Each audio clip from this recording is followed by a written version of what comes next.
परळीतल्या महादेव मुंडे खून प्रकरणामध्ये आरोपींना अटक करण्याच्या मागणीसाठी पत्नी ज्ञानेश्वरी मुंडे आजपासून जिल्हाधिकारी कार्यालयाबाहेर उपोषण करणार आहेत. महादेव मुंडेंचा 16 महिन्यांपूर्वी परळी तहसील परिसरामध्ये खून झाला होता.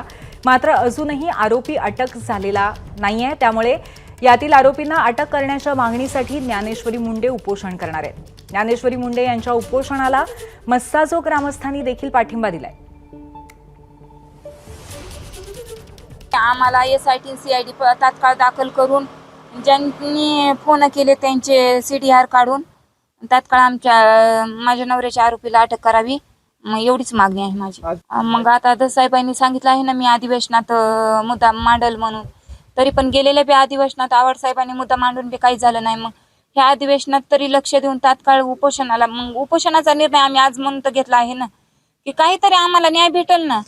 आम्ही न्यायाच्या भूमिकेत किती आहोत, आम्ही 1.5 वर्ष झालं सारखे झटत आहोत. लेकरं बाळा घेऊन मी सारखी पोलीस स्टेशनला आहे, तरी पण न्याय नाही. मग का न्याय भेटत नाही हेच विचारायचं आहे. ABP माझा, उघडा डोळे बघा नीट.